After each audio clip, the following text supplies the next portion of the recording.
Midst അവർ തുടങ്ങുന്നു. ആദ്യം പ്രധാന വാർത്തകൾ. കുവൈത്തിൽ പൊതുമാപ്പില്ല. അനധികൃത താമസക്കാർക്ക് പിഴയടച്ചാൽ വീണ്ടും കുവൈത്തിലേക്ക് മടങ്ങാം. നാട്ടിലേക്ക് മടങ്ങാൻ ആഗ്രഹിക്കുന്നവർക്ക് എല്ലാ സഹായവും ചെയ്യുമെന്ന് താമസകാര്യ വകുപ്പ് ഡയറക്ടർ. കുവൈത്ത് പാർലമെന്റ് തെരഞ്ഞെടുപ്പിൽ ഇസ്ലാമിസ്റ്റുകൾക്ക് തിരിച്ചുവരവ്. ആകെയുള്ള 50 സീറ്റിൽ 25 സീറ്റ് നേടി. 15 വനിതാ സ്ഥാനാർത്ഥികളിൽ ജയിക്കാനായത് ഒരാൾക്ക് മാത്രം. സൗദിയിൽ ഇന്ത്യൻ സ്വർണ്ണപ്പണിക്കാരുടെ തിരിച്ചുപോക്കോടെ ആഭരണ നിർമ്മാണത്തിൽ വൻ കുറവ്. നാട്ടിലേക്ക് മടങ്ങിയവരിലേറെയും ഇന്ത്യക്കാർ. സ്വർണ്ണ വിൽപ്പനയിൽ വൻ കുറവ് രേഖപ്പെടുത്തിയെന്നും ചേംബർ റിപ്പോർട്ട്. നിലമ്പൂർ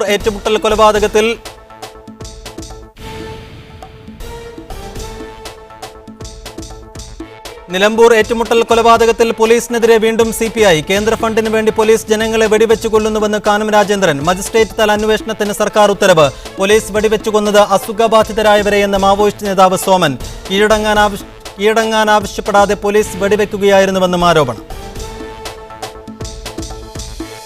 മലപ്പുറം കൊടിഞ്ഞി ഫൈസൽ വധക്കേസിൽ 8 RSS BJP പ്രവർത്തകർ അറസ്റ്റിൽ. അറസ്റ്റിലായവർ ഗൂഢാലോചന നടത്തിയവരും കൊലപാതകത്തിന് സഹായം നൽകിയവരുമെന്ന് പോലീസ്. പിടിയിലായവരിൽ ഫൈസലിന്റെ സഹോദരി ഭർത്താവ്. മിഡിസ്റ്റ് അവറിലേക്ക് വിശദമായി. കുവൈത്തിൽ താമസ നിയമം ലംഘിച്ചവർക്ക് പൊതുമാപ്പില്ലെന്ന് ആഭ്യന്തര മന്ത്രാലയം. പിഴയടച്ച് രാജ്യം വിടുന്നവരെ മടങ്ങിവരാൻ അനുവദിക്കും. ഇഖാമ നിയമലംഘകർക്ക് സ്വന്തം രാജ്യങ്ങളിലേക്ക് തിരിച്ചു പോകുന്നതിന് എല്ലാ സഹായങ്ങളും നൽകുമെന്നും താമസകാര്യ വകുപ്പ് ഡയറക്ടർ തലാൽ അൽ മഹറഫി അറിയിച്ചു. If he pay the penalty, we give him temporary residence for 2-3 days and then he can go. If he don't want to pay the penalty, then we take him in the jail for 2-3-4 days and he should have the ticket and then we'll get for him fingerprint and then he will leave Kuwait without coming back. So we have two choices. But to leave Kuwait without paying and free, no. We not do it. We do it before, but it wasn't worth for us. തെരഞ്ഞെടുപ്പ് റിപ്പോർട്ടിങ്ങിനായി കുവൈത്തിലെത്തിയ വിദേശ മാധ്യമപ്രവർത്തകരുമായി സംസാരിക്കുകയായിരുന്നു brigadier Talal അൽ മഹറഫി. ഇഖാമയില്ലാത്തവർക്ക് പിഴയടച്ചാൽ ഏത് സമയവും നാട്ടിലേക്ക് പോകാം. രേഖകളില്ലാതെ കഴിയുന്നവർ സ്വമേധയാ അതിനായി മുന്നോട്ട് വരണം. ഇക്കാര്യത്തിൽ അനാവശ്യ ഭീതി ആവശ്യമില്ല. പിഴയടച്ചു പോകുന്നവരെ വീണ്ടും കുവൈത്തിലേക്ക് വരാൻ അനുവദിക്കുമെന്നും തലാൽ അൽ മഹറഫി കൂട്ടിച്ചേർത്തു. If they are on a blacklist, we cannot do anything. They should go before to come to us and finish their blacklist outside with banks, with anywhere, with any cases. For us only if he is breaking the law with the resident, that's we can help him. അതേസമയം താമസ നിയമലംഘനമല്ലാത്ത മറ്റു കേസുകളിൽ ഉൾപ്പെട്ടിട്ടുള്ള വിദേശികൾക്ക് കോടതി നടപടികൾ പൂർത്തിയാകുന്നതുവരെ രാജ്യം വിടാനാകില്ല. ഇത് താമസകാര്യ വകുപ്പിന്റെ പരിധിയിൽപ്പെട്ട കാര്യമല്ലെന്നും അദ്ദേഹം വ്യക്തമാക്കി. Muneer Ahammed, media 1, Kuwait City. കുവൈത്തിൽ 15ാം പാർലമെന്റിലേക്ക് നടന്ന തെരഞ്ഞെടുപ്പിൽ ഇസ്ലാമിസ്റ്റുകൾക്ക് തിരിച്ചുവരവ്. ബഹിഷ്കരണം അവസാനിപ്പിച്ച് മത്സരരംഗത്തിറങ്ങിയ ഇസ്ലാമിസ്റ്റ് കക്ഷികൾ ആകെയുള്ള 50 സീറ്റിൽ 25 നേടിയാണ് കരുത്തുകാട്ടിയത്. 15 വനിതാ സ്ഥാനാർത്ഥികളിൽ ഒരാൾ മാത്രമാണ് ജയിച്ചത്. 15 ഇസ്ലാമിക കക്ഷി പ്രതിനിധികളും 10 അനുകൂലികളുമാണ് തെരഞ്ഞെടുക്കപ്പെട്ടത്. നിലവിലെ MPമാരിൽ 20 പേർ വിജയിച്ചപ്പോൾ 23 പേർ പരാജയപ്പെട്ടു. 70% പോളിംഗാണ് രേഖപ്പെടുത്തിയത്. സാനിയ്, ഉമൈർ എന്നീ മന്ത്രിമാർ പരാജയപ്പെട്ടപ്പോൾ മറ്റൊരു മന്ത്രിയായ ഈസ അൽ കന്ദരി വീണ്ടും തെരഞ്ഞെടുക്കപ്പെട്ടു. ജമാൻ ഹർബാസ്, വലീദ് തബ്തബായി, ഇസാം അൽ ഷഹീൻ, മുഹമ്മദ് ഹൈൽ തുടങ്ങിയ പ്രതിപക്ഷ പ്രമുഖരെല്ലാം ജയിച്ചു കയറി. 287 സ്ഥാനാർത്ഥികളാണ് ആകെയുണ്ടായിരുന്നത്. 5 മണ്ഡലങ്ങളിലേക്കാണ് മത്സരം നടന്നത്. ഓരോ മണ്ഡലത്തിലും 10 പേർ തെരഞ്ഞെടുക്കപ്പെടുന്നതാണ് കുവൈത്തിലെ തെരഞ്ഞെടുപ്പ് രീതി. ഇന്നലെ രാവിലെ 8-ന് ആരംഭിച്ച പോളിംഗ് രാത്രി 8-നാണ് അവസാനിച്ചത്. ഇന്ന് വെളുപ്പിനായിരുന്നു ഫലം പുറത്തു വന്നത്. 2 തവണ തെരഞ്ഞെടുപ്പ് ബഹിഷ്കരിച്ച ഇസ്ലാമിക കക്ഷികൾ വൻ തിരിച്ചുവരവാണ് നടത്തിയിരിക്കുന്നത്. എന്നാൽ കുവൈത്തിന്റെ പാർലമെന്റ് സുസ്ഥിരതയ്ക്ക് ഇത് എത്ര കണ്ട് ഗുണം ചെയ്യുമെന്നാണ് എല്ലാവരും ഉറ്റുനോക്കുന്നത്.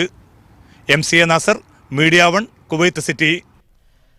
കുവൈത്ത് പാർലമെന്റ് തെരഞ്ഞെടുപ്പിൽ മത്സരിച്ച 15 സ്ത്രീകളിൽ ജയിച്ചത് ഒരാൾ മാത്രം. തുടർച്ചയായി 3 തവണ പാർലമെന്റിലേക്ക് തെരഞ്ഞെടുക്കപ്പെടുന്ന ആദ്യ വനിത എന്ന റെക്കോർഡുമായാണ് 3ാം മണ്ഡലത്തിൽ നിന്ന് തെരഞ്ഞെടുക്കപ്പെട്ട സഫ അബ്ദുറഹ്മാൻ അൽ ഹാഷിം ഇത്തവണ പാർലമെന്റിൽ എത്തുന്നത്.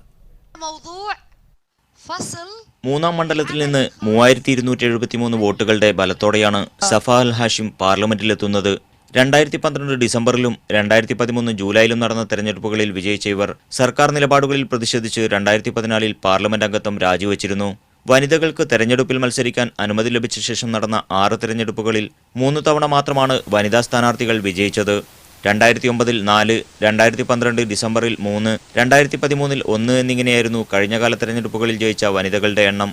അതിനിടെ രണ്ടാം മണ്ഡലത്തിൽ മത്സരിച്ച മുൻ സ്പീക്കർ മർസൂഖ് അൽഗാനിമിന്റെ വിജയം തിളക്കമാർന്നതായി. 4078 വോട്ടുകളോടെ മണ്ഡലത്തിൽ ഒന്നാമനായാണ് ഇദ്ദേഹം വീണ്ടും അസംബ്ലിയിലേക്ക് എത്തുന്നത്. പ്രചാരണ കാലയളവിലും പോളിംഗ് ദിനത്തിലും കൂടുതൽ സജീവത ദൃശ്യമായ മണ്ഡലമായിരുന്നു കാദിസിയ, മൻസൂരിയ, സുലൈബിക്കാത്ത്, ദാഹിയത്ത് അബ്ദുള്ള സാലിം, ദോഹ എന്നീ പ്രദേശങ്ങൾ ഉൾക്കൊള്ളുന്ന രണ്ടാം മണ്ഡലം. Media 1 Kuwait city. കുവൈത്ത് തെരഞ്ഞെടുപ്പിന്റെ കൂടുതൽ വിശദാംശങ്ങൾ നൽകാൻ MCA നാസർ ചേരുന്നുണ്ട്. നാസർ, ഇപ്പോൾ ആകെയുള്ള 50 സീറ്റുകളിൽ 25 സീറ്റുകളാണ് ഇസ്ലാമിസ്റ്റ് പാർട്ടികൾക്ക് ലഭിച്ചത്. അതിൽ തന്നെ 15 എണ്ണം മാത്രമേ അവർക്ക് സ്വന്തമായുള്ളൂ. ബാക്കി 10 എണ്ണം അനുകൂലികളുടേതാണ്. അങ്ങനെയെങ്കിൽ പോലും ഇസ്ലാമിസ്റ്റുകൾ തന്നെ സർക്കാർ രൂപീകരിക്കും എന്ന് തന്നെയാണോ കരുതേണ്ടത്? സൈഫുദ്ദീൻ, വളരെ അനുകൂലമായിട്ടുള്ള ഒരു സാഹചര്യമാണ് ഇസ്ലാമിക കക്ഷികൾക്ക് ലഭിച്ചിരിക്കുന്നത്. കാരണം മുമ്പത്തെ 2 തെരഞ്ഞെടുപ്പുകളും അവർ ബഹിഷ്കരിക്കുകയായിരുന്നു. ഇത്തവണ വളരെ താല്പര്യപൂർവ്വം തന്നെ അവർ രംഗത്ത് വരികയും പ്രചാരണ രംഗത്ത് വലിയ തോതിൽ തന്നെ അവർ മേൽക്കൈ നേടുകയും ചെയ്തിരുന്നു. ഇത് മാത്രമല്ല, മുൻ പാർലമെന്റിലെ സർക്കാർ അനുകൂല MP-മാരിൽ 43 പേരിൽ 20 പേർ മാത്രമാണ് രക്ഷപ്പെട്ടിരിക്കുന്നത്. 23 പേർ പരാജയപ്പെട്ടതും ഒരു വലിയ മുന്നറിയിപ്പാണ്. തങ്ങൾക്കുടേതായിട്ടുള്ള ഒരു മേധാവിത്വം പാർലമെന്റിൽ ഏറെക്കുറെ ചെറിയ തോതിലെങ്കിലും രൂപപ്പെടുത്തുന്നതിൽ ഇസ്ലാമിക കക്ഷികൾക്ക് വിജയിക്കാൻ സാധിച്ചിട്ടുണ്ട്. പക്ഷേ ഇതിൽ ഏറ്റവും വലിയ പ്രതിസന്ധി ഉണ്ടാക്കാൻ പോകുന്നത് ഈ പാർലമെന്റിൽ അവർ സ്വീകരിക്കുന്ന നയനിലപാടുകളായിരിക്കും. നേരത്തെ തന്നെ നമുക്കറിയാൻ സാധിക്കും, സർക്കാർ അനുകൂല MP-മാർക്ക് മേധാവിത്വം ഉണ്ടായിരുന്ന ഒരു പാർലമെന്റിന് പോലും കാലാവധി പൂർത്തീകരിക്കാൻ സാധിച്ചിരുന്നില്ല. അതിനു മുമ്പ് തന്നെ അത് പിരിച്ചുവിടപ്പെടുന്ന സാഹചര്യം ഉണ്ടായി എങ്കിൽ കുറെ കൂടി കടുത്ത നിലപാട് സ്വീകരിക്കാൻ സാധ്യതയുള്ള ഇസ്ലാമിക MP-മാർ ആ അർത്ഥത്തിൽ പോവുകയാണെങ്കിൽ ഒരുപക്ഷെ ഈ പാർലമെന്റിന്റെ ഭാവിയെ സംബന്ധിച്ച വലിയ ആശങ്ക പൊതുസമൂഹത്തിൽ രൂപപ്പെട്ടിട്ടുണ്ട്. കാരണം എത്ര കാലം ഈ പാർലമെന്റ് നിലനിൽക്കും, വീണ്ടും മറ്റൊരു തെരഞ്ഞെടുപ്പിന് കൂടി കുവൈത്ത് വേദിയൊരുങ്ങുമോ എന്ന ഒരു അനിശ്ചിതത്വം സ്വാഭാവികമായിട്ടുമുണ്ട്. പക്ഷേ നിലവിലുള്ള പ്രതിസന്ധിയും സമ്മർദ്ദവും വിലയിരുത്തിക്കൊണ്ട് കുറെ കൂടി പക്വമായിട്ടുള്ളൊരു നിലപാട് സ്വീകരിക്കാൻ ഇസ്ലാമിക വിഭാഗങ്ങൾ MP-മാർ തയ്യാറാകും എന്നൊരു സൂചനയും പ്രകടമാണ്. അങ്ങനെ ഇല്ല എങ്കിൽ ഒരു ഏറ്റുമുട്ടലിന്റെ അവസ്ഥയിലേക്കാണ് കാര്യങ്ങൾ നീങ്ങുന്നതെങ്കിൽ തീർച്ചയായിട്ടും അധികം വൈകാതെ തന്നെ അസ്ഥിരമായിട്ടുള്ള ഒരു അവസ്ഥയിലേക്ക് കാര്യങ്ങൾ നീങ്ങുകയും മറ്റൊരു തെരഞ്ഞെടുപ്പിനും കൂടി കുവൈത്ത് വേദിയാവുന്ന ഒരു സാഹചര്യമായിരിക്കും ഉണ്ടാവുക. സൈഫുദ്ദീൻ. നാസർ, അങ്ങനെ വരുമ്പോൾ വോട്ടെണ്ണൽ കഴിഞ്ഞു, ഇസ്ലാമിസ്റ്റുകൾ ഭൂരിപക്ഷം നേടുകയും ചെയ്തു. ഇനി മന്ത്രിസഭാ രൂപീകരണ നടപടികൾ അടുത്ത സമയത്ത് തന്നെ ഉണ്ടാകും എന്ന് കരുതാനാവില്ലേ?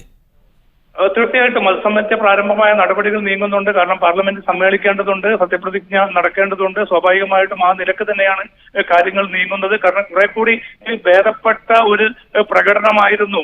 കാരണം നമുക്കറിയാൻ സാധിക്കും, നേരത്തെ ഇസ്ലാമിക കക്ഷികൾ മത്സരിച്ച ഘട്ടത്തിൽ ഏതാണ്ട് 35 സീറ്റുകളിൽ അവർക്ക് വിജയിക്കാൻ സാധിച്ചിരുന്നു. ആ ഒരു മേൽക്കൈ അവർക്ക് ഇത്തവണ ലഭിച്ചിട്ടില്ല എന്നതും ശ്രദ്ധേയമാണ്. ഈ ഒരു സാഹചര്യത്തിൽ കുറെ കൂടി ഒരു സമവായത്തിന്റെ രീതി കൈക്കൊള്ളണമെന്ന ഒരു അഭിപ്രായം ഇസ്ലാമിക MP-മാർക്കുള്ളിൽ തന്നെ രൂപപ്പെടുന്നതായിട്ടാണ് ഏറ്റവും അവസാനമായി നമുക്ക് ലഭിച്ചുകൊണ്ടിരിക്കുന്ന റിപ്പോർട്ടുകൾ. അങ്ങനെ വരികയാണെങ്കിൽ കുറെ കൂടി വലിയ ഏറ്റുമുട്ടലിന്റെ ഒരു അവസരം ഇല്ലാതാക്കുകയും കുറെ കൂടി സാമ്പത്തികമായിട്ടുള്ള ഒരു പ്രതിസന്ധി ഇന്ന് കുവൈത്ത് ഉൾപ്പെടെയുള്ള ഗൾഫ് രാജ്യങ്ങൾ അഭിമുഖീകരിക്കുന്നുണ്ട്. കാരണം എണ്ണവില തകർച്ച ഉൾപ്പെടെയുള്ള കാര്യങ്ങളിൽ കുവൈത്തിന്റെ സാമ്പത്തികമായിട്ടുള്ള അടിത്തറക്ക് പോറൽ ഏറ്റിരിക്കുന്ന ഒരു സാഹചര്യത്തിൽ അത്തരം പ്രതിസന്ധികൾ മറികടക്കാനും കുവൈത്തിന് കൂടുതൽ സാമ്പത്തിക വരുമാന മാർഗങ്ങൾ കാണാനുള്ള കുറെ കൂടി ക്രിയാത്മകമായിട്ടുള്ള ചുവടുവെപ്പുകൾക്കായിരിക്കും പുതിയ പാർലമെന്റ് നടപടി സ്വീകരിക്കുക. ആ അർത്ഥത്തിലുള്ള കുറെ കൂടി പക്വമായിട്ടുള്ള യാഥാർത്ഥ്യപൂർണമായിട്ടുള്ള ഒരു നടപടി വേണം എന്നൊരു ആവശ്യമാണ് ഉയരുന്നത്. ഇതിന് ഇസ്ലാമിക പാർട്ടികൾ എത്ര കണ്ട് തയ്യാറാകും എന്നതിനെ ആശ്രയിച്ചിരിക്കും കുവൈത്തിലെ ഈ തെരഞ്ഞെടുക്കപ്പെട്ട പാർലമെന്റിന്റെ ആയുസ്സും ഭാവിയും. MCA നാസറാണ് കുവൈത്ത് തെരഞ്ഞെടുപ്പിന്റെ വിശദമായ വിശദാംശങ്ങൾ നൽകിയത്. മറ്റു വാർത്തകളിലേക്ക് വരാം ഇടവേളയ്ക്ക് ശേഷം.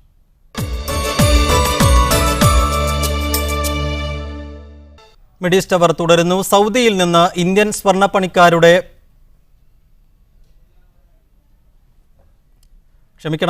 സൗദിയിൽ നിന്ന് ഇന്ത്യൻ സ്വർണ്ണപ്പണിക്കാരുടെ തിരിച്ചുപോക്ക് വർദ്ധിച്ചതോടെ ആഭരണ നിർമ്മാണത്തിൽ 80% കുറവ് വന്നതായി കിഴക്കൻ പ്രവിശ്യ ചേംബർ റിപ്പോർട്ടിൽ വ്യക്തമാക്കി.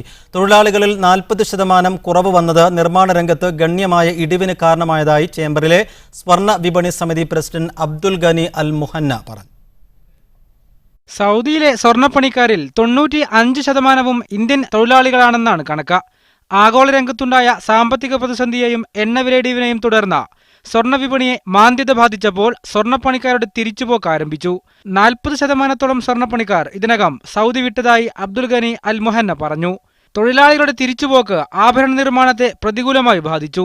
ആഭരണ നിർമ്മാണം മുൻ വർഷങ്ങളെ അപേക്ഷിച്ച് 80% കുറഞ്ഞിട്ടുണ്ടെന്നാണ് ചേംബറിന്റെ കണക്ക്. നവംബർ 10 മുതൽ 20 വരെ വിദ്യാഭ്യാസ സ്ഥാപനങ്ങൾക്ക് അവധി ലഭിച്ചിട്ടും വിപണിയിൽ പ്രതീക്ഷിച്ച ഉണർവ് ലഭിച്ചില്ല. വിവാഹങ്ങളും ഇതര ആഘോഷ പരിപാടികളും നടന്ന സ്കൂൾ മിഡ് ടൈം അവധി ദിവസങ്ങളിൽ ആഭരണ വിൽപ്പന സജീവമായി നടക്കുമെന്നാണ് ജ്വല്ലറി ഉടമകൾ പ്രതീക്ഷിച്ചിരുന്നത്. അന്താരാഷ്ട്ര വിപണിയിലെ മാന്ദ്യം സൗദിയിലും ബാധിച്ചിട്ടുണ്ട്. ഡൊണാൾഡ് ട്രംപ് അമേരിക്കൻ പ്രസിഡന്റായി തിരഞ്ഞെടുക്കപ്പെട്ട ഉടനെയുണ്ടായ വിപണി ഉണർവും വിലക്കയറ്റവും അധികം തുടർന്നില്ല. കഴിഞ്ഞ 9 മാസത്തിനിടെ അനുഭവപ്പെട്ട ഏറ്റവും കുറഞ്ഞ വിലയാണ് കഴിഞ്ഞ ദിവസങ്ങളിൽ സ്വർണ്ണ വിപണിയിൽ രേഖപ്പെടുത്തിയെന്നും സാമ്പത്തിക മാധ്യമങ്ങൾ റിപ്പോർട്ട് ചെയ്തു. Media 1 Riyadh. Saudi civil service മന്ത്രിയുടെ മകനെ നിബന്ധനകൾ പാലിക്കാതെ തദ്ദേശ ഭരണ മന്ത്രാലയത്തിൽ നിയമിച്ചതിനെക്കുറിച്ച് അന്വേഷിച്ച അഴിമതി നിർമ്മാർജ്ജന അതോറിറ്റി ഉന്നത സഭയ്ക്ക് റിപ്പോർട്ട് നൽകി. സംഭവത്തിൽ പാളിച്ചകൾ ഉണ്ടായെങ്കിലും മന്ത്രി നിരപരാധിയാണെന്ന് റിപ്പോർട്ട് വ്യക്തമാക്കുന്നു. 10ഓളം മന്ത്രാലയങ്ങളിൽ സമാനമായ നിയമനം നടന്നതായും അന്വേഷണത്തിൽ കണ്ടെത്തി. സൗദി സിവിൽ സർവീസ് മന്ത്രി ഖാലിദ് അൽ അർജിന്റെ മകൻ അബ്ദുല്ലയെ നിബന്ധനകൾ മറികടന്ന് തദ്ദേശ ഭരണ മന്ത്രാലയത്തിൽ നിയമിച്ചതായി സാമൂഹ്യ മാധ്യമത്തിൽ പ്രചരിച്ച സാഹചര്യത്തിലാണ് അഴിമതി നിർമ്മാർജ്ജന അതോറിറ്റി അന്വേഷണത്തിന് ഉത്തരവിട്ടത്. നിയമനത്തിൽ അപാകതകളുള്ളതായി അതോറിറ്റി കണ്ടെത്തി. വിദ്യാഭ്യാസ യോഗ്യതയ്ക്കും തൊഴിൽ പരിചയത്തിനും അതീതമായി 21,000 റിയാൽ ശമ്പളവും ആനുകൂല്യങ്ങളും നിശ്ചയിച്ചതും ജോലിയിൽ പ്രവേശിക്കുന്നതിന് മുമ്പായി നടത്തേണ്ട വൈദ്യപരിശോധന നടത്താതിരുന്നതും നിയമലംഘനമായി കണ്ടെത്തി. അതോടൊപ്പം തസ്തികയ്ക്ക് നിശ്ചയിച്ച 31 വയസ്സ് പൂർത്തിയാക്കണമെന്ന നിബന്ധന പാലിക്കാതെയാണ് നിയമനം നടത്തിയത്. എന്നാൽ ഇക്കാര്യത്തിൽ മന്ത്രിക്ക് പങ്കില്ലാത്തതിനാൽ അദ്ദേഹം നിരപരാധിയാണെന്നും അഴിമതി നിർമ്മാർജ്ജന അതോറിറ്റി വ്യക്തമാക്കി. 10ഓളം മന്ത്രാലയങ്ങളിൽ സമാന രീതിയിൽ നിബന്ധനകൾ മറികടന്ന് നിയമനം നടന്നതായും റിപ്പോർട്ടിൽ പറയുന്നു. ഭവനം, ഗതാഗതം, ധനകാര്യ, പ്ലാനിംഗ്, തദ്ദേശ ഭരണം, ആരോഗ്യം, സാംസ്കാരിക വാർത്താവിനിമയം, വാണിജ്യ നിക്ഷേപം തുടങ്ങിയ മന്ത്രാലയങ്ങളിലും സ്വദേശികളെ അനധികൃത രീതിയിൽ നിയമനം നടത്തിയിട്ടുണ്ടെന്ന് അതോറിറ്റി കണ്ടെത്തി. റിപ്പോർട്ടിനെക്കുറിച്ച് സൗദി ഉന്നത സഭയുടെ പ്രതികരണം പുറത്തുവന്നിട്ടില്ല. അസ്കർ പുള്ളിയിൽ, മീഡിയ 1 റിയാദ്. സൗദി ആരോഗ്യ മേഖലയിൽ സ്വദേശികൾക്ക് കൂടുതൽ തൊഴിലുകൾ കണ്ടെത്തുന്നതിനും തൊഴിൽ സുരക്ഷ ഉറപ്പുവരുത്തുന്നതിനുമായി തൊഴിൽ ആരോഗ്യ മന്ത്രാലയങ്ങൾ ധാരണയിലെത്തി. ഇതു സംബന്ധിച്ച കരാറിൽ തൊഴിൽ മന്ത്രി ഡോക്ടർ മുഫ്രിജ് അൽ ഹക്ബാനിയും ആരോഗ്യമന്ത്രി തൗഫീഖ് അൽ റബിയയും ഒപ്പുവെച്ചു. സ്വദേശീവൽക്കരണത്തിലൂടെ സൗദികൾക്ക് തൊഴിൽ സാമ്പത്തിക സുരക്ഷ ഉറപ്പുവരുത്തുകയാണ് ലക്ഷ്യം. സൗദി ഭരണാധികാരി സൽമാൻ രാജാവിന്റെ നിർദ്ദേശമനുസരിച്ചാണ് കരാർ ഒപ്പുവെച്ചത്. കരാർ പ്രാബല്യത്തിൽ വരുന്നതോടെ നിരവധി സ്വദേശികൾക്ക് സർക്കാർ സ്വകാര്യ ആശുപത്രികളിൽ തൊഴിൽ ലഭിക്കുകയും അത് വിദേശ ജീവനക്കാരെ സാരമായി ബാധിക്കുകയും ചെയ്യും. സൗദിയിലെ സർക്കാർ സ്വകാര്യ മേഖലയിലെ തൊഴിൽ സ്ഥാപനങ്ങളിൽ ജോലിക്കാരുടെ ഹാജർ രേഖപ്പെടുത്താൻ വിരലടയാളം ഉപയോഗിക്കുന്ന സംവിധാനം നിലവിൽ വന്നതോടെ ഈ രംഗത്തെ കൃത്രിമത്വവും വ്യാപകമായതായി പ്രാദേശിക മാധ്യമങ്ങൾ റിപ്പോർട്ട് ചെയ്തു. റബ്ബർ, മെഴുക്, സിലിക്കൺ എന്നിവ ഉപയോഗിച്ച് കൃത്രിമ വിരലടയാളം നിർമ്മിച്ച് സഹജോലിക്കാരെ ഉപയോഗിച്ച് ഹാജരും പിരിഞ്ഞുപോക്കും രേഖപ്പെടുത്തുന്നതായാണ് മാധ്യമങ്ങൾ റിപ്പോർട്ട് ചെയ്തത്. കേവലം 70 റിയാലിന് 3 മണിക്കൂർ സമയത്തിനുള്ളിൽ വിരലടയാളത്തിന്റെ കൃത്രിമ കോപ്പി നിർമ്മിച്ച് നൽകുന്ന വിദേശികളുണ്ടെന്ന് പത്രം നടത്തിയ അന്വേഷണത്തിൽ കണ്ടെത്തി. ഒന്നിലധികം കോപ്പികൾ നിർമ്മിച്ച് സഹജോലിക്കാരെയും ശുചീകരണ തൊഴിലാളികളെയും ഏൽപ്പിച്ച് ഹാജർ രേഖപ്പെടുത്താൻ ഉദ്യോഗസ്ഥർ കൃത്രിമ രീതി അവലംബിക്കുന്നതായും റിപ്പോർട്ടിൽ പറയുന്നു. കഴിഞ്ഞ ദിവസം അന്തരിച്ച ദുബായ് പോലീസ് മേധാവി ലഫ്റ്റനന്റ് ജനറൽ ഖമീസ് ഖത്തർ അൽ മസീനയുടെ ഓർമ്മയ്ക്ക് പള്ളിക്ക് പുനർനാമകരണം. നഗരത്തിലെ അൽ ഖിയാദ മസ്ജിദാണ് ഇനി അൽ മസീനയുടെ പേരിൽ അറിയപ്പെടുക. അൽ മസീനയുടെ ഓർമ്മ നിലനിർത്താൻ ചെയ്യാവുന്ന ഏറ്റവും ലളിതമായ നടപടിയാണ് പള്ളിയുടെ പുനർനാമകരണമെന്ന് പോലീസ് പൊതുസുരക്ഷാ വിഭാഗം ഉപാധ്യക്ഷൻ lieutenant general dahi Khalfan Tamim അഭിപ്രായപ്പെട്ടു. അറബ് ആഫ്രിക്കൻ ലോകത്തെ നഗരങ്ങളിൽ താമസിക്കാൻ ഏറ്റവും മികച്ചത് UAE തലസ്ഥാനമായ അബുദാബിയും വാണിജ്യ തലസ്ഥാനമായ ദുബൈയുമെന്ന് പഠനം. മേഖലയിലെ നഗരങ്ങളിൽ ബൈത്ത് കോം നടത്തിയ സർവേയിലാണ് മസ്കത്തിനെയും സൗദി നഗരങ്ങളെയും ദോഹയെയും പിന്നിലാക്കി UAE നഗരങ്ങൾ ജനപ്രിയമായത്. സാമ്പത്തികം, പരിസ്ഥിതി, ജീവിത നിലവാരം, സാമൂഹിക സാംസ്കാരികാവസ്ഥ, സംരംഭകത്വ സൗകര്യം എന്നിവയാണ് സർവേയിൽ പരിഗണിച്ചത്.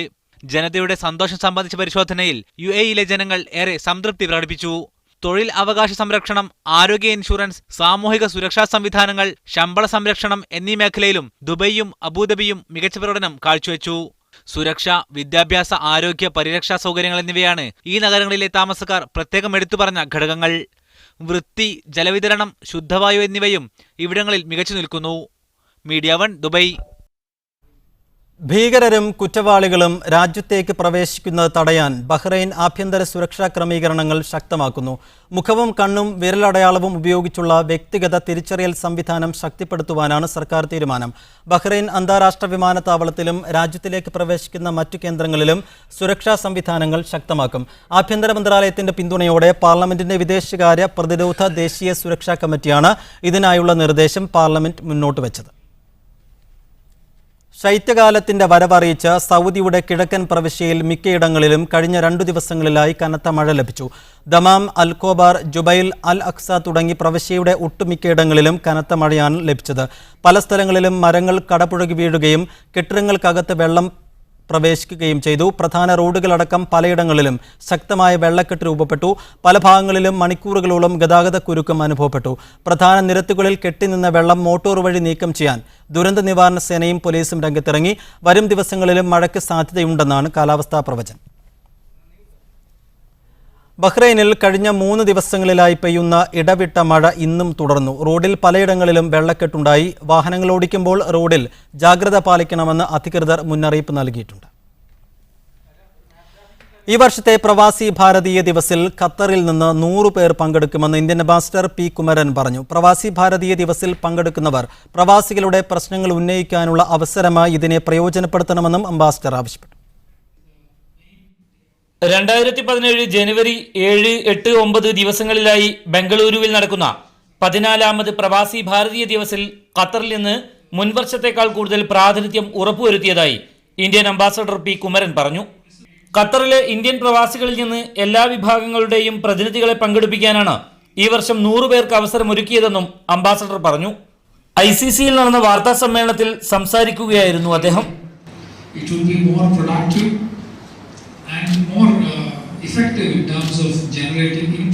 പ്രവാസികളുടെ പ്രശ്നങ്ങൾ ഉന്നയിക്കാൻ ലഭിക്കുന്ന അവസരം പ്രയോജനപ്പെടുത്തുന്നതിന് പകരം സമ്പന്നരായ പ്രവാസികളുടെ പിക്നിക് എന്ന നിലയിൽ ഈ അവസരത്തെ കാണരുതെന്നും അംബാസഡർ ഉണർത്തി. 3 ദിവസങ്ങളിലായി നടക്കുന്ന പരിപാടികളിൽ ആദ്യ ദിനം യുവജന പ്രവാസി ദിവസമായിരിക്കും. കേന്ദ്ര വിദേശകാര്യമന്ത്രി, യുവജനകാര്യമന്ത്രി, കർണാടക മുഖ്യമന്ത്രി തുടങ്ങിയവർ ആദ്യ ദിനം പങ്കെടുക്കും. നിക്ഷേപക സംഗമം നടക്കുന്ന 2ാം ദിവസമായിരിക്കും പ്രധാനമന്ത്രി നരേന്ദ്രമോദിയുടെ മുഖ്യപ്രഭാഷണം നടക്കുക. 3ാം ദിവസത്തിലെ പ്ലീനറി സെഷനിൽ വിവിധ വിഷയങ്ങളിൽ ചർച്ചകൾ നടക്കും. ഖത്തറിൽ നിന്നുള്ള സംഘത്തിന് ആവശ്യമായ സൗകര്യങ്ങൾ ഒരുക്കാനുള്ള ശ്രമത്തിലാണ് ഇന്ത്യൻ എംബസി. പ്രവാസി ഭാരതീയ ദിവസിൽ നടക്കുന്ന ചർച്ചകളെ മുൻനിർത്തി ദോഹയിൽ തിരിച്ചെത്തിയ ശേഷം തുടർ പ്രവർത്തനങ്ങൾ ആലോചിക്കുമെന്നും അംബാസഡർ അറിയിച്ചു. ഇന്ത്യൻ എംബസിക്ക് കീഴിലെ വിവിധ സംഘടനകളെ പ്രതിനിധീകരിച്ച് ഗിരീഷ് കുമാർ, സീനു പിള്ളൈ, അരവിന്ദ് പാട്ടീൽ, KM വർഗീസ്, ഹസൻ ചോക്ലെ തുടങ്ങിയവരും വാർത്താ സമ്മേളനത്തിൽ പങ്കെടുത്തു. Media 1, Doha. പ്രവാസി മലയാളികൾക്ക് ഓൺലൈനിലൂടെ ഗൃഹോപകരണങ്ങൾ ഉൾപ്പെടെ ഓർഡർ ചെയ്ത് നാട്ടിലെത്തിക്കാൻ സാധിക്കുന്ന പുതിയ സംരംഭത്തിന് തുടക്കമായി. Malabar group executive director KP Abdussalam ഉദ്ഘാടനം ചെയ്തു. മുൻമന്ത്രി KP മോഹനൻ മുഖ്യാതിഥിയായിരുന്നു. ദുബായ് ആസ്ഥാനമായി പ്രവർത്തിക്കുന്ന വെൽക്കം ഗ്രൂപ്പിന്റെ Kerala.robon.com എന്ന പുതിയ പോർട്ടൽ തുടങ്ങിയത്. ഇന്ത്യൻ വിപണിയിൽ ലഭ്യമായ മുഴുവൻ ബ്രാൻഡുകളും കമ്പനി വാറണ്ടിയോടെ കേരളത്തിലെവിടെയും വീടുകളിൽ ഡെലിവറി ചെയ്യാനുള്ള സംവിധാനമാണിതെന്ന് welcome group chairman Ashraf Abubakar പറഞ്ഞു. Smart phone, laptop, computer, printer, camera, TV, fridge, air condition, microwave അടുപ്പ്, അലക്കുയന്ത്രം, അടുപ്പുകൾ, ഫിറ്റ്നസ് സൈക്കിൾ, ഡ്രെഡ്മിൽ തുടങ്ങിയവയെല്ലാം ഇതിലൂടെ ഓർഡർ ചെയ്യാം. നാട്ടിലെ വിലയേക്കാൾ കുറഞ്ഞ വിലയിൽ ഒരു പ്രയാസവുമില്ലാതെ അവിടെ എത്തിക്കാം. പ്രധാന നഗരങ്ങളിൽ തൊട്ടടുത്ത ദിവസവും മറ്റു പട്ടണങ്ങളിൽ പരമാവധി 3 ദിവസത്തിനുള്ളിലും സാധനമെത്തിക്കും.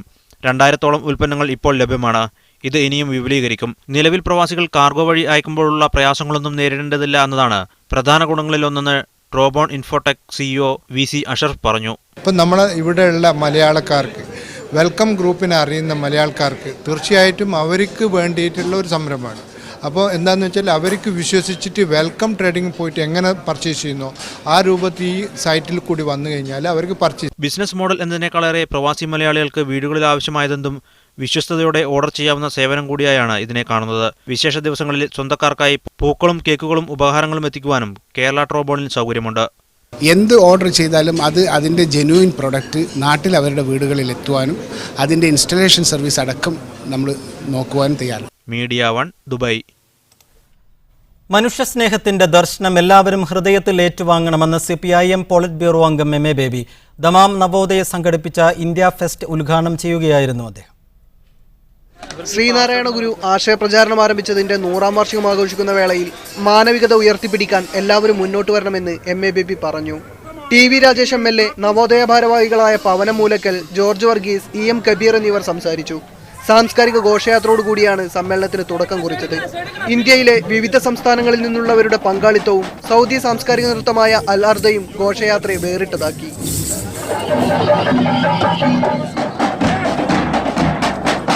സിനിമാ താരം സുരാജ് വെഞ്ഞാറമൂട്, ഗായകരായ അജയ് ഗോപാൽ, അഭിജിത ഘോഷാൽ എന്നിവർ പങ്കെടുത്ത വിവിധ കലാപരിപാടികൾ അരങ്ങേറി. നവോദയ കലാകാരന്മാർക്ക് പുറമെ ഇതര സംസ്ഥാനങ്ങളിൽ നിന്നുള്ള കലാകാരന്മാരും വേദിയിലെത്തി. Media 1 Dammam. മിഡ് ഈസ്റ്റ് അവർ തുടരുന്നു. വിനോദസഞ്ചാര മേഖലയിൽ കൂടുതൽ സന്ദർശകരെ ആകർഷിക്കുവാനായി ബഹ്റൈനിൽ വൻ പദ്ധതികൾ ആരംഭിക്കുവാൻ തീരുമാനം. സമുദ്ര വിനോദസഞ്ചാര മേഖലയ്ക്ക് കൂടുതൽ പരിഗണന നൽകിയാണ് ടൂറിസം മേഖലയിൽ രാജ്യം കുതിപ്പിനൊരുങ്ങുന്നത്. 2018ഓടെ 15 ദശലക്ഷം സഞ്ചാരികളെയും 2 ദശലക്ഷം വിനോദസഞ്ചാരികളെയും രാജ്യത്ത് എത്തിക്കുകയെന്ന ലക്ഷ്യത്തോടെയുള്ള പ്രവർത്തനങ്ങളാണ് നടക്കുന്നത്. സമുദ്ര വിനോദസഞ്ചാര മേഖലയിൽ കാലികമായ മാറ്റങ്ങൾ വരുത്താനും സമുദ്ര ടൂർ ഓപ്പറേറ്റർമാരുടെ ബോട്ടുകൾക്ക് ലൈസൻസ് നൽകാനും പദ്ധതിയുണ്ട്. കടൽ വിനോദസഞ്ചാരം വർദ്ധിപ്പിക്കുന്നതിന് ക്യാമ്പയിൻ ആരംഭിച്ചതായും കൂടുതൽ ബോട്ട് ഉടമകൾ വിനോദസഞ്ചാരത്തിനുള്ള രജിസ്ട്രേഷന് വേണ്ടി അപേക്ഷിക്കുന്നുണ്ടെന്നും അധികൃതർ അറിയിച്ചു. കുറഞ്ഞ വരുമാനക്കാരായ ഖത്തറിലെ 2000-ലധികം തൊഴിലാളികൾക്ക് സൗജന്യ മെഡിക്കൽ പരിശോധനകളും ആരോഗ്യ ബോധവൽക്കരണവും ഉറപ്പുവരുത്തിയ 15ാമത് ഏഷ്യൻ മെഡിക്കൽ ക്യാമ്പ് ദോഹയിൽ നടന്നു. Indian doctors club, friends cultural centre എന്നിവയുടെ ആഭിമുഖ്യത്തിൽ നടന്ന camp Indian ambassador P Kumaran ഉദ്ഘാടനം ചെയ്തു. ദോഹയിലെ തുമാമ ഹെൽത്ത് സെന്ററിൽ നടന്ന 15ാമത് ഏഷ്യൻ മെഡിക്കൽ ക്യാമ്പ് വിവിധ ഏഷ്യൻ രാജ്യങ്ങളിൽ നിന്നുള്ള 2500-ലധികം സാധാരണ തൊഴിലാളികളാണ് പ്രയോജനപ്പെടുത്തിയത്. പ്രൈമറി ഹെൽത്ത് കെയർ കോർപ്പറേഷന്റെയും ഹമദ് മെഡിക്കൽ കോർപ്പറേഷന്റെയും രക്ഷാധികാരത്തിന് കീഴിൽ ഫ്രണ്ട്സ് കൾച്ചറൽ സെന്ററും ഇന്ത്യൻ ഡോക്ടേഴ്സ് ക്ലബ്ബും സംയുക്തമായി സംഘടിപ്പിച്ച ക്യാമ്പ് രക്ഷാധികാരി കൂടിയായ ഇന്ത്യൻ അംബാസഡർ പി കുമരൻ ഉദ്ഘാടനം ചെയ്തു. pride for the Indian Embassy to be associated with such an event, and that the camp enhances awareness amongst workers. പൊതുജനാരോഗ്യ മന്ത്രാലയത്തിനു കീഴിലെ primary health care corporation, Qatar charity, ക്യാമ്പിന്റെ പ്രായോജകരായ Ooredoo, Indian doctors club, Indian Islamic association, FCC തുടങ്ങിയവരുടെ പ്രതിനിധികൾ ഉദ്ഘാടന ചടങ്ങിൽ പങ്കെടുത്തു. പ്രമേഹത്തെ വരുതിയിലാക്കുക എന്ന പ്രമേയത്തിലൂന്നിയ ക്യാമ്പിലെത്തിയ തൊഴിലാളികളിൽ അധികവും പ്രമേഹത്തിനും രക്തസമ്മർദ്ദത്തിനുമാണ് ചികിത്സ തേടിയത്. ഇവരിൽ തുടർ ചികിത്സ ആവശ്യമുള്ളവർക്ക് ഹമദ് മെഡിക്കൽ കോർപ്പറേഷനുമായി ബന്ധപ്പെട്ട് സൗജന്യ ചികിത്സാ സൗകര്യം ഒരുക്കിയതായി സംഘാടകർ അറിയിച്ചു. രോഗികൾക്ക് പ്രാഥമികമായ പരിശോധന ലഭിക്കുകയും പ്രത്യേകമായ ചികിത്സ ആവശ്യമുണ്ട് എങ്കിൽ ഹമദ് ഹോസ്പിറ്റലിൽ അവർക്ക് തുടർ ചികിത്സക്ക് ആവശ്യമായ റഫറൽ നമ്മൾ ഈ ക്യാമ്പിൽ നിന്നും ചെയ്തു കൊടുക്കുകയും ചെയ്തു. ക്യാമ്പിനോടനുബന്ധിച്ചു നടന്ന വിവിധ ബോധവൽക്കരണ പരിപാടികളിൽ 5000-ഓളം പേർ പങ്കാളികളായി. വിവിധ വിഭാഗങ്ങളിലായി 150-ലധികം ഡോക്ടർമാരും 175-ലധികം പാരാമെഡിക്കൽ ജീവനക്കാരും വിദ്യാർത്ഥികളും വനിതകളും ഉൾപ്പെടെ 750-ലധികം വളണ്ടിയർമാരുമാണ് ക്യാമ്പിന്റെ വിജയത്തിനായി സേവനമനുഷ്ഠിച്ചത്. രക്തദാനത്തിനും അവയവദാന സമ്മതപത്രം ഒപ്പുവെക്കാനും നിരവധി പേർ സന്നദ്ധരായി. Media 1 Doha. സലാലയിൽ അൽമഹ ഹൈപ്പർ മാർക്കറ്റ് ഒമാന്റെ ദേശീയ ദിനം കൊണ്ടാടി. ആഘോഷത്തിന്റെ ഭാഗമായി സംഘടിപ്പിച്ച കലാകായിക മത്സരങ്ങളിൽ സ്വദേശികൾ ഉൾപ്പെടെ നിരവധി ആളുകൾ സംബന്ധിച്ചു. സലാലക്കടുത്ത് താക്കയിൽ അൽമഹ ഹൈപ്പർ മാർക്കറ്റ് ഒമാന്റെ 46ാം ദേശീയ ദിനാഘോഷം കൊണ്ടാടി.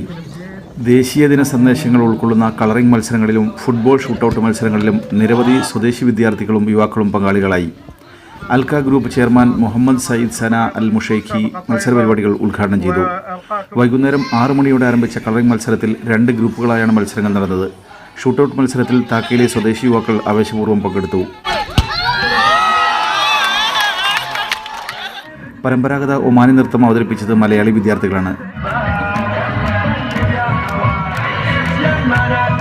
PM Faisal, PN Shihab, PK Abdul Gafoor എന്നിവർ മത്സര പരിപാടികൾ നിയന്ത്രിച്ചു. അൽക്ക group general manager PN Ashraf, Almaha hyper market manager VA Jamsheer, Afsar Ahmed എന്നിവർ വിജയികൾക്ക് സമ്മാനങ്ങൾ വിതരണം ചെയ്തു.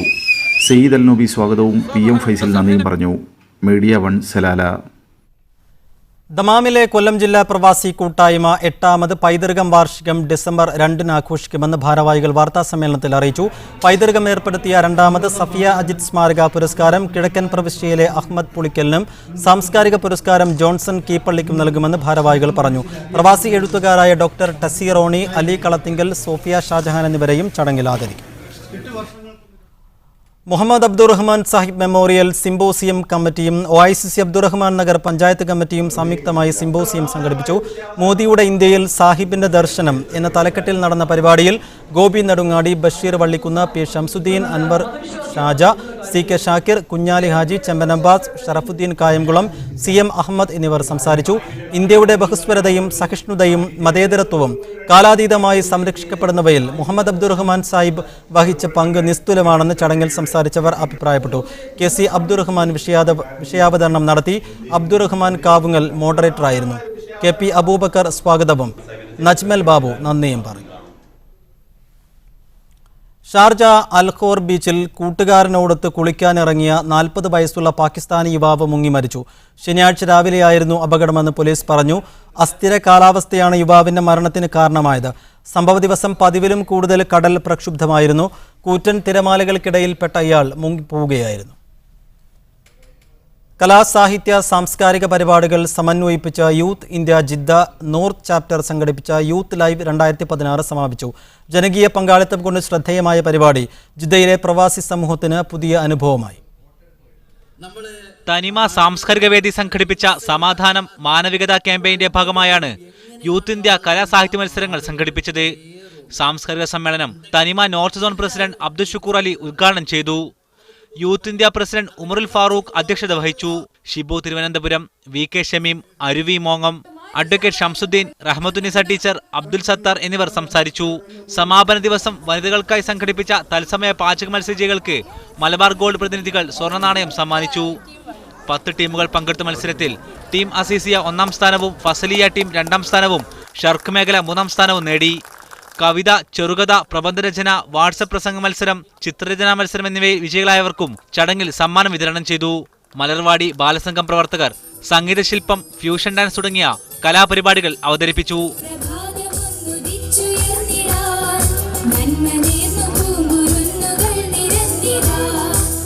ഗായകൻ സയ്യിദ് മഷൂദ് തങ്ങളും സംഘവും അവതരിപ്പിച്ച ഗാനമേളയും ചടങ്ങിന് മിഴിവേകി.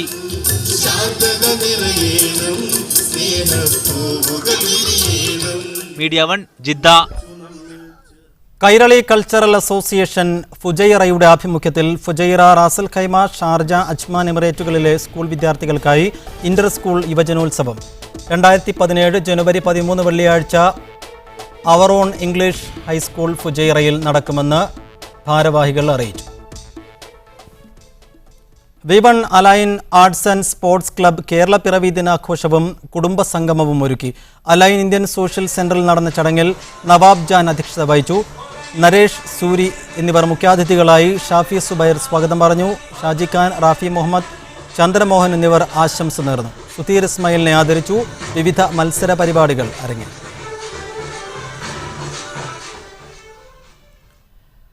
ഖത്തറിലെ ഇന്ത്യൻ സ്കൂൾ വിദ്യാർത്ഥികൾക്കായി യൂത്ത് ഫോറവും വിദ്യാർത്ഥി വിഭാഗമായ സ്റ്റുഡൻസ് ഇന്ത്യയും സംയുക്തമായി സംഘടിപ്പിച്ച 21ാമത് ഇന്റർ സ്കൂൾ കോമ്പറ്റീഷൻസിൽ MES ഇന്ത്യൻ സ്കൂൾ ഓവറോൾ ചാമ്പ്യന്മാരായി. ഐഡിയൽ ഇന്ത്യൻ സ്കൂൾ 2ാം സ്ഥാനവും ശാന്തിനികേതൻ ഇന്ത്യൻ സ്കൂൾ 3ാം സ്ഥാനവും സ്വന്തമാക്കി. ദോഹയിലെ ഐഡിയൽ ഇന്ത്യൻ സ്കൂളിൽ നടന്ന youth forum students India school തല മത്സരങ്ങളിൽ ഖത്തറിലെ 10 ഇന്ത്യൻ സ്കൂളുകളിൽ നിന്നായി 600ഓളം വിദ്യാർത്ഥികളാണ് പങ്കെടുത്തത്. പരിപാടിയുടെ ഭാഗമായി ദോഹ മതാന്തര സംവാദ കേന്ദ്രത്തിന്റെ സഹകരണത്തോടെ സംഘടിപ്പിച്ച ഇന്റർ സ്കൂൾ ഡിബേറ്റിൽ MES ഇന്ത്യൻ സ്കൂൾ 1ാം സ്ഥാനവും ശാന്തിനികേതൻ 2ാം സ്ഥാനവും ബിർള പബ്ലിക് സ്കൂൾ 3ാം സ്ഥാനവും കരസ്ഥമാക്കി. കാർണമില്ലൻ യൂണിവേഴ്സിറ്റിയിലെ PhD ഹിസ്റ്ററി വിഭാഗം തലവൻ ആരോൺ ജേക്കബ്സൺ മോഡറേറ്ററായിരുന്നു. സ്കൂൾ തല മത്സരങ്ങൾ 8 വേദികളിലായാണ് അരങ്ങേറിയത്. വിവിധ വിഭാഗങ്ങളിലായി പ്രസംഗം, കഥ പറയൽ, പ്രബന്ധരചന, ഖുർആൻ പാരായണം, ക്വിസ് തുടങ്ങിയ ഇനങ്ങളിലാണ് മത്സരം നടന്നത്. വൈകുന്നേരം നടന്ന സമാപന സമ്മേളനത്തിൽ മത്സര വിജയികൾക്കുള്ള ട്രോഫികളും സർട്ടിഫിക്കറ്റുകളും വിതരണം ചെയ്തു.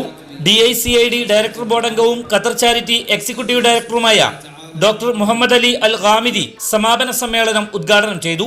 Youth forum president SA Firoz അധ്യക്ഷത വഹിച്ചു. PR സെക്രട്ടറി ജംഷീദ് ഇബ്രാഹിം സ്വാഗതവും inter school competitions convener Niyas Muhammad നന്ദിയും പറഞ്ഞു. Media 1 Doha. മിഡിസ്റ്റ് അവർ തുടരുന്നു. കുനിയിൽ ഇരട്ട കൊലപാതക കേസിൽ പ്രതി ചേർക്കപ്പെട്ട സൗദി അറേബ്യയിൽ അറസ്റ്റിലായ അബ്ദുൽ സബൂറിനെ ഇന്ത്യയിലെത്തിക്കുന്നതിനായി കേരള പോലീസിന്റെ പ്രത്യേക സംഘം നാളെ പുലർച്ചെ റിയാദിലെത്തും. പെരിന്തൽമണ്ണ DYSP മോഹനചന്ദ്രന്റെ നേതൃത്വത്തിൽ 2 ഉദ്യോഗസ്ഥരാണുള്ളത്. 6 മാസം മുമ്പാണ് അസീർ പ്രവിശ്യയിൽ നിന്നും ഇന്റർപോൾ നിർദ്ദേശപ്രകാരം സൗദി പോലീസ് സബൂറിനെ അറസ്റ്റ് ചെയ്തത്. വിവരങ്ങൾ നൽകാൻ റബീഹ് മുഹമ്മദ് ചേരുന്നു. റബീഹ്, മലപ്പുറത്ത് നിന്നുള്ള പോലീസ് സംഘം നാളെയാണ് റിയാദിലെത്തുന്നത്. അങ്ങനെയെങ്കിൽ നാളെ തന്നെ സബൂറിനെ കൈമാറാൻ സാധിക്കുമോ? നാളെ തന്നെ അവർക്ക് തിരിച്ചു വരാനുള്ള സാധ്യതയും ഉണ്ടാകുമോ? എങ്ങനെയായിരിക്കും നടപടിക്രമങ്ങൾ? സൈഫുദ്ദീൻ, നാളെ പുലർച്ചെ സൗദി സമയം 4:30 രണ്ട് ഡിവൈഎസ്പിമാർ MP മോഹൻ നേരത്തെ തന്നെ കേസ് അന്വേഷിച്ചിരുന്ന MP മോഹനചന്ദ്രൻ അടക്കമുള്ള 2 ഡിവൈഎസ്പിമാർ റിയാദിലെത്തുക. അടുത്ത മാസം ആദ്യ വാരത്തിൽ തന്നെ മഞ്ചേരി കോടതി, സെഷൻസ് ജില്ലാ കോടതിയിൽ കേസ് വിചാരണ ആരംഭിക്കുന്ന സാഹചര്യത്തിൽ എത്രയും പെട്ടെന്ന് തന്നെ ഈ സബൂറിനെ നാട്ടിലെത്തിക്കുന്നതിനുള്ള നടപടിക്രമങ്ങൾ പോലീസ് പൂർത്തിയാക്കും. നാളെ രാവിലെ എത്തുന്ന സംഘം നാളെ തന്നെ മടങ്ങുമോ എന്ന കാര്യത്തിൽ ഇതുവരെ ഉറപ്പൊന്നും ലഭിച്ചിട്ടില്ല. അതുമായി ബന്ധപ്പെട്ട ഒരു ഉറപ്പും ഈ സംഘത്തിൽ നിന്ന് നമുക്ക് ലഭിച്ചിട്ടില്ല. നടപടിക്രമങ്ങൾ പൂർത്തിയാക്കേണ്ടതുണ്ട്. നേരത്തെ കൊലപാതക കേസിൽ പ്രതി ചേർക്കപ്പെട്ട ഇദ്ദേഹം അന്നു മുതൽ തന്നെ സൗദിയിൽ ആയിരുന്നു. ഇന്റർപോൾ നിർദ്ദേശപ്രകാരമായിരുന്നു ജൂൺ മാസത്തിൽ ഇദ്ദേഹത്തെ സൗദി യമൻ അതിർത്തിയുള്ള ജിസാന്റെ അടുത്തു നിന്നും അറസ്റ്റ് ചെയ്തത്. ജിസാൻ ജയിലിലായിരുന്നു ഇദ്ദേഹത്തെ ആദ്യം താമസിപ്പിച്ചിരുന്നത്. പിന്നീട് റിയാദിലേക്ക് മാറ്റുകയായിരുന്നു.